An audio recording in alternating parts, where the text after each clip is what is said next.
Hello everyone, welcome back to my 2020 tutorial series. This one is going to be focused on animation. We're going to be going through a series now that's going to focus on several different basic animations, and we're going to be using this construction worker that we've been building in previous playlists, tutorials. Model came from a previous playlist, and the rigging section came from a previous playlist. You can always look those up if you want to follow along, or you can use your own model and follow along. The basics are all will transfer over no matter what biped character rig you're using. Okay, so today we're going to be doing a walk cycle like I said, so let's just go ahead and dive right on in.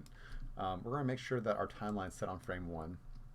And now that I'm presuming that if you're in this animation lesson that you understand how animation in Maya works, I'm actually going to make sure that you have this icon down here in the bottom right checked. This will make it to where as we're animating, every time we make a change on something that's been animated, it'll update our timeline with a keyframe, which will make it to where you don't have to constantly key everything as you're going along.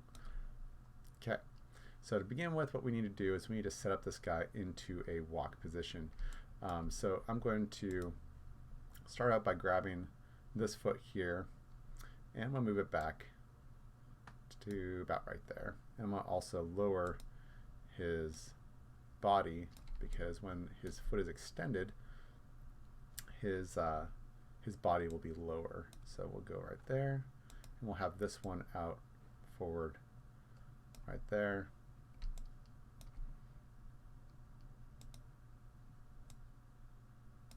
Somewhere about right there is probably good.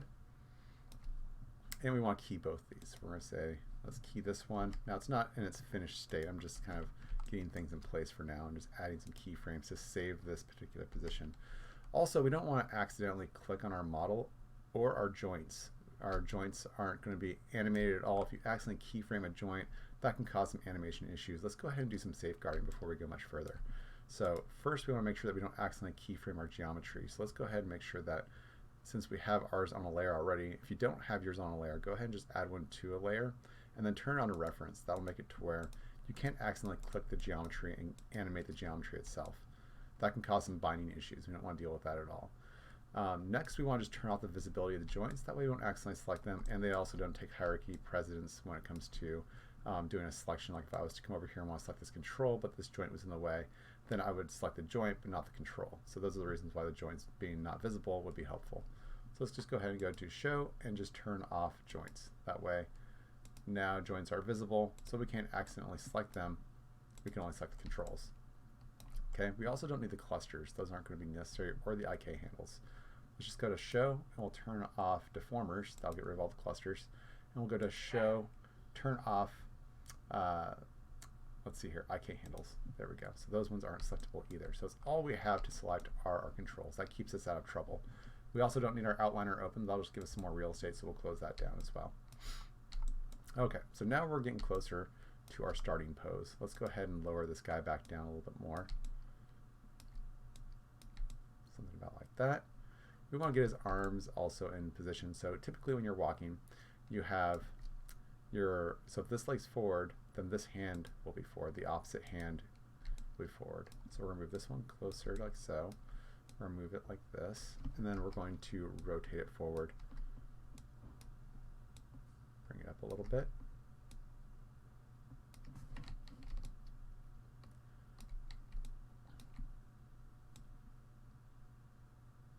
So I want it to be straight like this, but you can see how this is parented to this. So this is rotating down. So I'm just going to manually pull this one up until where I want the elbow to be pointing, which is slightly out like so. Okay, so I'm going to want this to be keyed right here as well. So I'm going to key that. I'm going to key this one. Hit S.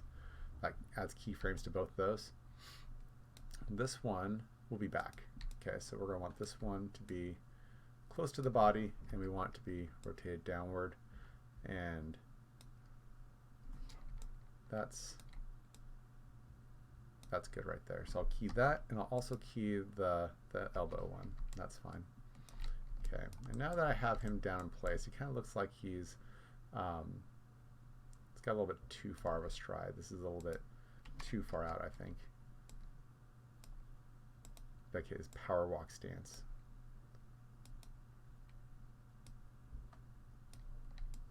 Okay, and we want this foot to maybe be up a little bit, like maybe he hasn't quite stepped down yet. Actually, it's not rotate it. Let's just use the foot roll. So if we go -2, maybe -5. Okay. This one here will come back, and we'll put this one at +5.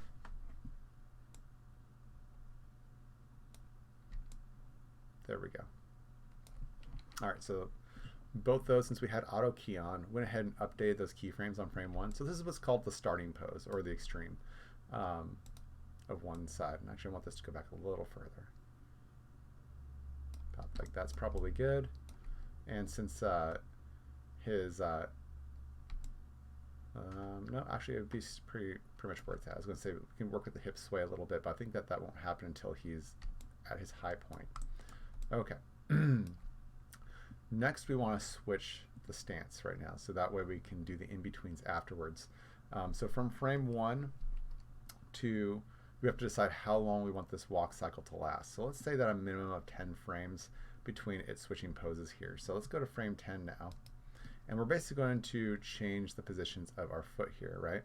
So if I go to frame 10 and I want this to be in the same position this one is, so I can come over here and say, okay, well, if I look at the translate Z, that it's at 2.594. So I can just hit Control C and copy that value, come over here and paste that value. Now it's in the same position.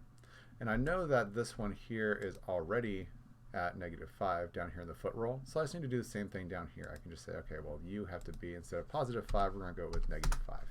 So you are now also in the same position as this one here. Okay, so that's good. So now I need to do the reverse on this one here. This one needs to be back where that one was. But now that this one's up here, that's not this helpful. I actually have to go back in the timeline to see where this one needs to be at exactly. So I'm going to go back to frame 1 and say, okay, for this to go back here, I'm going to need to go ahead and borrow this value and say, okay, we're going to copy this one, Control C. I'm going to go to frame 10 here, click on this control, and paste this one as well. There we go. So now it's in the reverse spot on frame 10. You see, make sure it's on this timeline, otherwise, excuse me, you'll override your frame 1. Okay. Also, we know that the foot roll's at 5, so we can just go ahead and put that 5 value there. Okay. So now they've switched positions. That's good. But we're not done yet, because there's actually what's called an in-between. An in-between is on frame 5, where are they at? So at frame 5, if this was the one that's coming to meet the ground, this is the one that's going to be off the ground. So at frame 5, we actually need to do what's called an in-between update. So this is actually good for the position of where this needs to be at. But the hips actually need to come up, because once this foot comes down, your body actually raises up a little bit, because they're now centered. They're not, the legs aren't spread out, so you come up a couple inches. So I'm adding to that. But speaking of which, you can see now that on frame 10, I also don't have a keyframe here. So I actually need to paste frame 1 over here. So I could just copy the value over here in the y-axis, but it would be just as easy if I went over here and select frame 1, middle mouse button click right here, which moves the timeline but doesn't move the animation.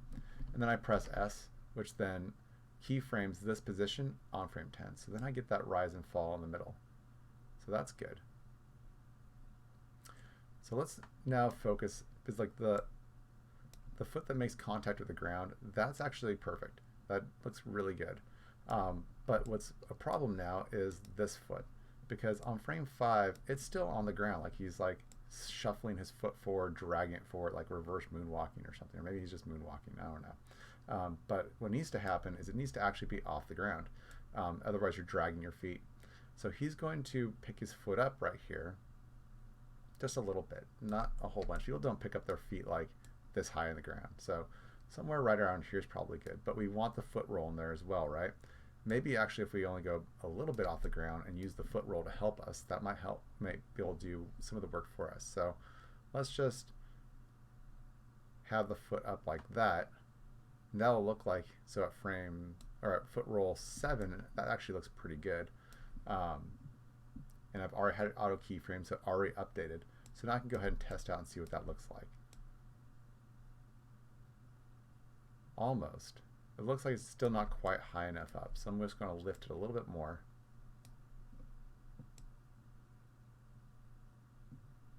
Okay, so that's good. The problem is that now Maya has decided that it's not going to come down on frame 10, so I actually have to manually put it back down on the ground, which isn't a big deal. I can come back over here on frame 10 and say, translate, zero that back out, put it on the ground. Okay, it auto updates. Let's go ahead and test it out now. That's perfect. So you see how it comes down.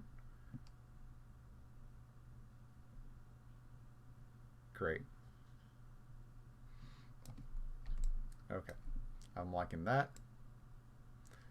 Let's go ahead and add a little bit more to it though. So we want to make sure that as the legs are going across, maybe as they're coming across here, this actually comes in a little bit.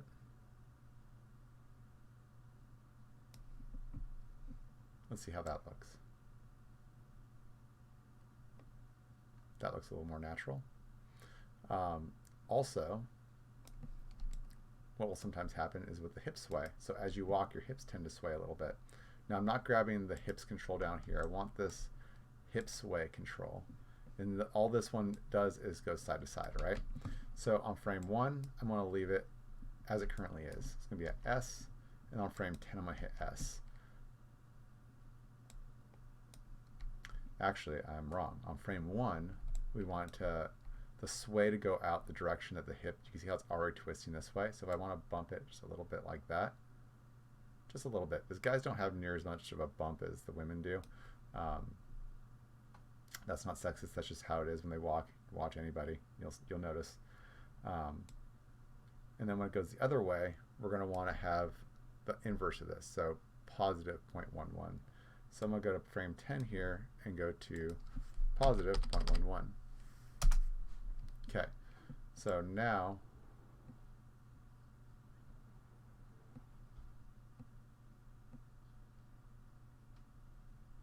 okay, so he's got a little bit of a hip sway to him. We could even go further with going up the belly, but before we do that, let's also work the hips in, or the arms in. So the arms pump needs to happen. So they need to change position here. So I'm going to, I could copy values, but there's a lot to copy since there's rotation and position. So instead, I'm just going to move this down, move it back, rotate it down, so it's all going to be done by eye.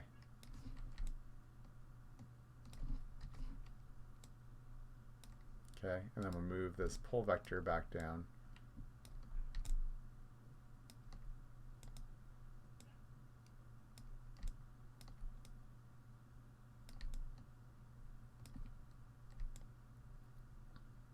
Okay, and then this one here is going to come forward. So we're going to go up to frame 10 and move them forward. About there is probably good. Okay, how about we also have the fingers slightly clenched, because them being straight out kind of looks funny. Since we have a fist roll, that will handle our fist for us really easily. We don't need it fully clenched. Let's say we're going to go to 3. Let's go a little more further than 3. Let's go to 8. 8 looks like it might be a little bit too much. Let's go to 7. Okay.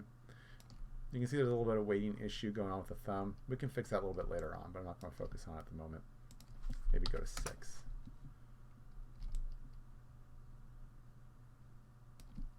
And for this one, let's do 4. Let's actually go to 4 on this side too and see how that looks. I kind of like the 4 on the other side. That's probably okay. Also makes it to where we don't have to deal with the weighting issue on the finger. At least not right now. We do have a problem though now where it wants to clip through. So I'm going to have to come back and edit the hand a little bit more.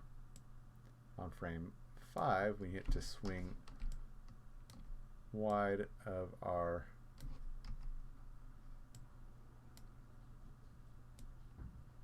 carrier.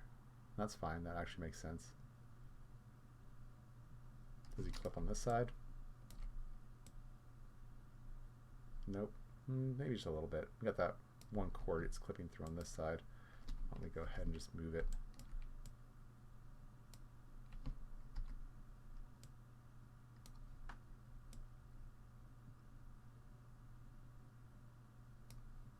it starts is the problem.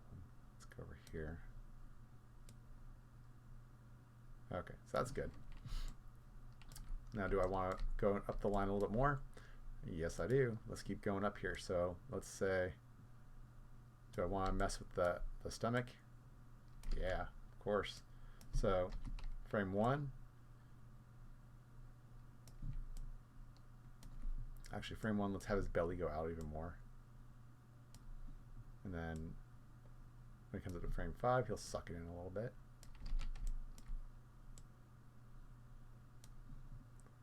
And we'll come to frame 10, and it'll go back to that spot. So I'm going to copy and paste frame 1 to frame 10. So I'm just going to middle mouse button click right here and hit S. So it's just very subtle. Maybe a little bit more, actually. Let's accentuate. Since with animation, you always want to push it a little further so everything is noticeable. There we go. Gives him a little bit of a blump, blump, blump on his tummy as he goes.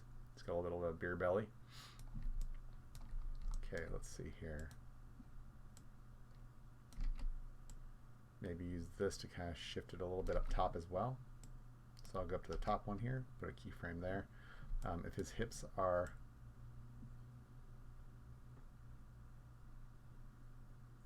we'll say that's going to start out going this way, and then on frame 10 we'll have it go the other way. Let's see how that looks. That's good. Let's also have his body rock a little bit. So as he's going,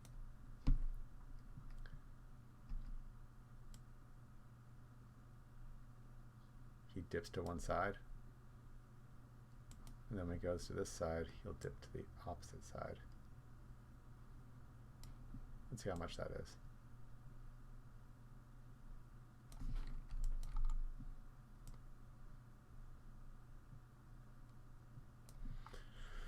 That's good. We can also mess with his shoulders a little bit. Maybe his shoulders aren't necessary for this one. Let's do his head though. So on frame 1, if he's already down right here, when he gets to frame 5, he's up high, so his head comes up just a little bit. And then frame 10, he comes back down. We'll just copy and paste that keyframe again.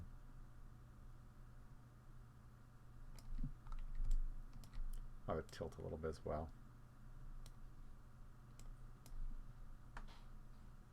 Actually, he'll tilt in the direction he's trying to offset, so this way would be the opposite way.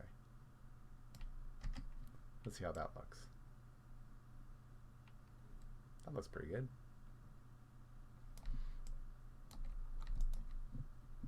Let's do a cycle on 10 here.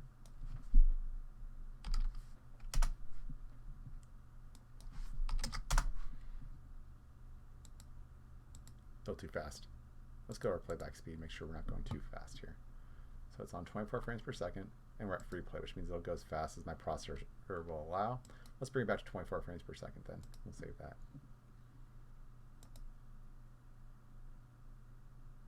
Okay, so that's good. Let's open it back up to frame 20. What we're going to want to do is we're going to want to continue this animation. So we're just going to continue on, but we have to go the other way, so that way we get a full cycle. Right now we've only gone halfway, so we have to go back to our starting position, which isn't too hard. I'm basically going to take frame 1 and put it at frame 20. So for each one of these controls, I'm just going to take frame 1, and I'll bring it to frame 20. I'll hit S. I'm going to take this one, I'll hit S. Take this one, hit S. Take the hips away, I'll hit S. Take the abs and hit S. Just going all the way up the chain on everything that I have keyframed already, and adding a new keyframe on frame 20, which is the end of the walk cycle.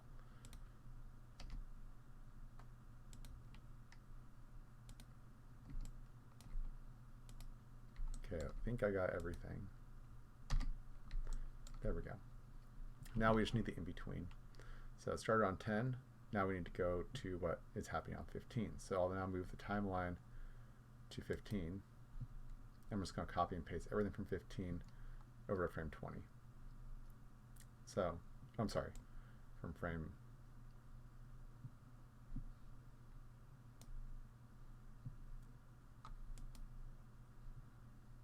Yeah, from frame 10 to frame, let's see here, confused myself for a second.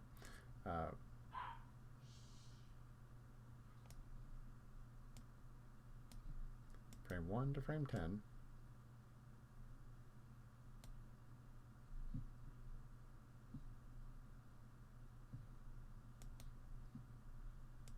Yeah, back to frame 1. Okay, so we need to just do frame 5 is what needs to happen. Okay, so let's just go ahead and take frame 5, and we're going to put that at frame 15.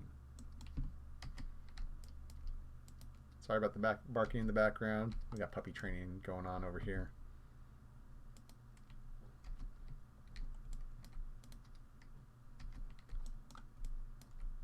All right, I'm just keyframing frame 15 with where these positions are all at.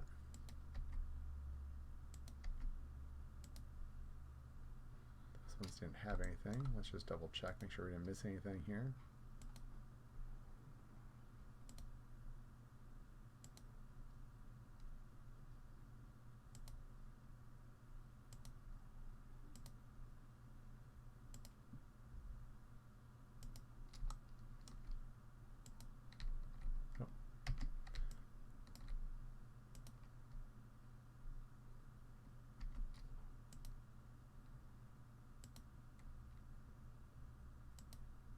Yeah, I think I got everything. Let's go ahead and test out the animation and see how it looks. Make sure I didn't screw anything up.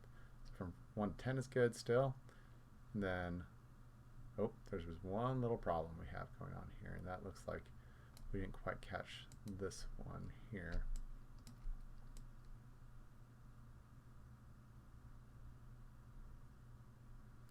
And that makes sense actually. So these ones actually need to be swapped. So on frame 15, this one is supposed to be on the ground and flat, right? So it's switching the position of this one. This one's actually supposed to be where this one's at. So where this one is at, we're going to copy this position. We're going to say Control-C, and we're going to paste it on this one, because this one's the one that's supposed to be up in the air. And then this one's at a roll 7, so let's go ahead and put this one over here at a roll 7 as well. There we go. And this one here is supposed to be on the ground flat, so we're going to zero this one back out, and we're going to zero out the rollout as well. Okay, and since I have auto keyframe on, it's automatically updating all that stuff for me. There we go. Let's go ahead and press play and see how that looks. Perfect. There's our walk cycle, guys. So if you were wanting to have this be inside of a game like Unity, or a game engine like Unity or Unreal, sometimes you don't want there to be any kind of forward motion because you want it to have it be programmatically driven. Now, this isn't required for game engines, but some programmers prefer it because it gives them more finite control, and it makes it to where the animator isn't controlling all the forward locomotion of your particular model. But by doing it this way, you actually have it. If you have forward locomotion built in, it makes it to where it looks more realistic and organic. When you have it programmatically driven, it looks very linear and doesn't necessarily always sync up well with the animation. So pick your poison on how you want it to work. At the very end of this tutorial series, I'm going to bring these all into Unity so you guys can see how this is then stripped down in an animation format and brought into a game engine, and how to be plugged into the animation controller in a different program, and how you sync that all up, and what's the best practices for using programmatically driven versus root motion driven. So going on though, we have a little bit more to do, and then we'll be ending this particular lesson. We had the walk cycle done, so if you wanted to save this one out, so we'll just go ahead and say we're going to save scene as, and we're going to call this one animate walk cycle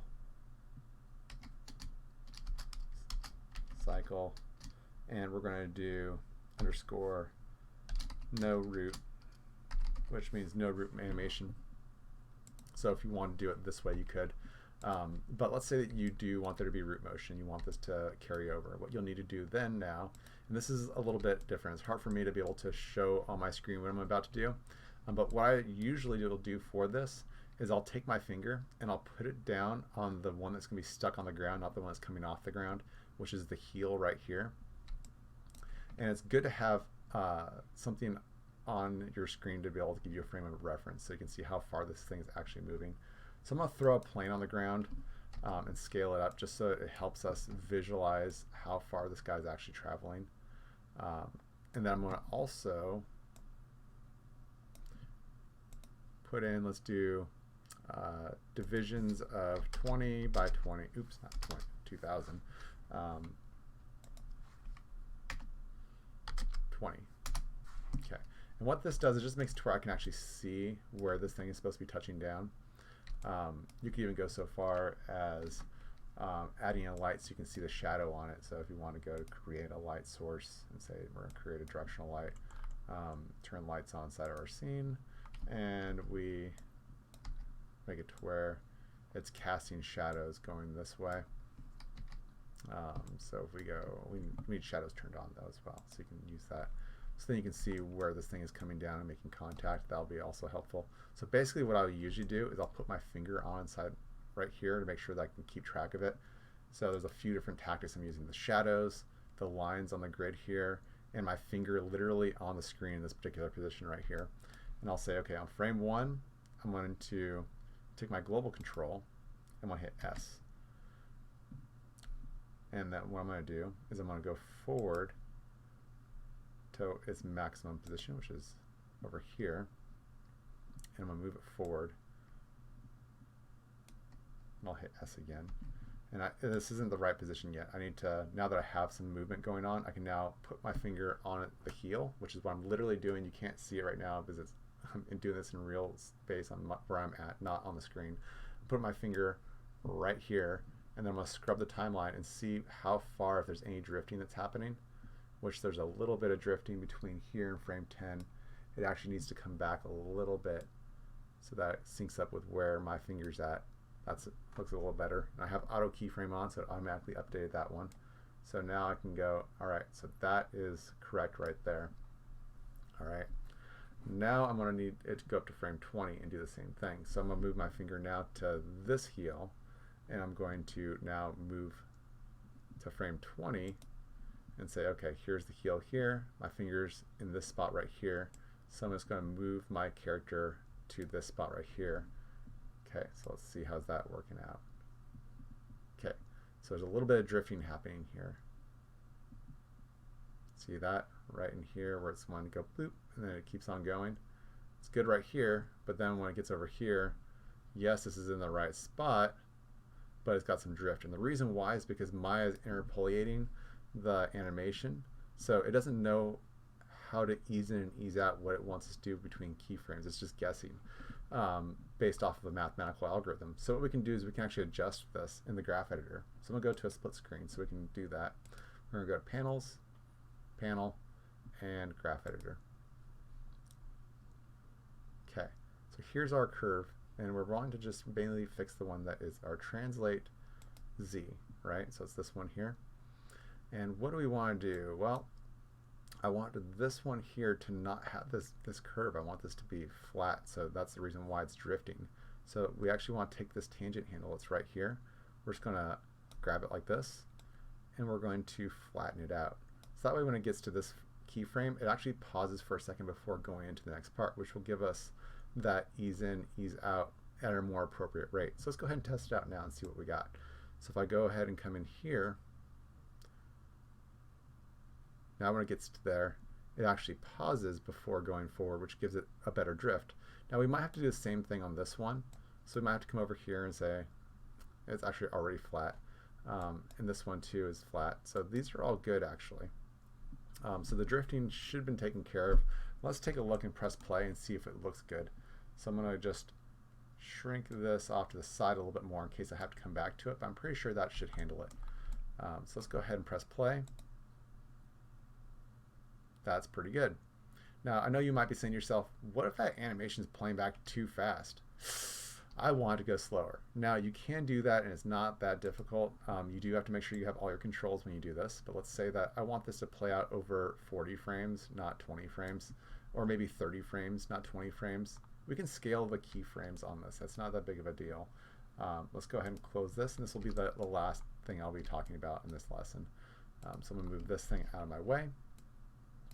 Let's go ahead and just do a marquee box over everything. And since we can't select the model itself, we can just select the ground plane and the controls. That gives us everything we have here. So I'm going to go to my timeline, open it up from frame 20, and let's open it up to frame 45. And I want to basically make it to where this walk cycle actually happens over 40 frames, not 20 frames. So I'm just going to hold down Shift, do a marquee box. Not a marquee box, it's basically just highlighting the timeline here over the keyframes, so up to frame 20 here. Okay, when I let go with Shift and my left mouse button, I'm left with, you can see there's these two yellow arrows in the middle, and then there's arrows on both sides. So what we need to do is we need to grab this arrow right here, and we need to drag it over to frame 40. If we grab these two here, it'll move all the keyframes, but what we're doing here by grabbing this one is we're actually scaling the keyframes apart from each other. Now, word of caution here, what's happening is it's actually scaling to a decimal value. So what will end up happening is these won't be on whole integers anymore. They'll end up being at it'll end on frame 40 if that's where you end it, but the ones in between could end up on like 25.7. There's these decimal values. It makes it a little bit harder to deal with. So just a word of warning. So I'm going to drag this all the way out to frame 40. And I stopped it at 42, but you can see the last keyframes on 40. That's basically what I was after. But you can see over here between 29 and 30, they're now in this like decimal value. So that's what I'm talking about. Just a word of warning, these aren't on whole keyframes, which makes it a little harder to edit in the future if you were to want to do so. Okay, so let's go ahead and press play now and see what we got. Okay, so there's your walk cycle. Now it might be too slow. You might be like, oh, actually 40 is too slow. Let's bring it back to 30. Not a big deal. We can just undo what we just did. Bring it back over here, re-highlight them. And then instead of going to 20, let's just go to 30 instead. Looks like I'm ending up with a decimal value because of how far I highlighted it out. That's not a big deal though. I'm just going to leave it as is. Let's see how that looks. That's better. So if I go ahead and come back to 30 and press play, there we go. Now we have a walk cycle. Looks really good. Let's turn off our wide around shaded, and let's turn off our controls as well, just so we can see what's going on. We'll turn off our lights, and we'll turn off the grid. There we go. Looks pretty good. It's got the foot roll going on there. Maybe if we bring this ground up a little bit, that'll look even better. Great. So there you go. You got your walk cycle. If you were to want to copy and paste this walk cycle going forward, very easy to do. You can just copy and paste those keyframes rather than stopping like what we did. Go back and bring our curves back. We can just select all these guys, and when you highlight this section here, you can just go to copy, and then you just come back down to the end here in your last keyframe, and you'd say paste from here and go forward, or paste from the end of the frame 30 and go forward. So that's all there is. Then you can loop your walk cycle and not have to animate continuously going forward. Really neat stuff. All right, so we ran a little bit long, guys. We're over half an hour here, so I'm going to go ahead and sign off. Thank you for watching, and I'll see you guys in the next lesson.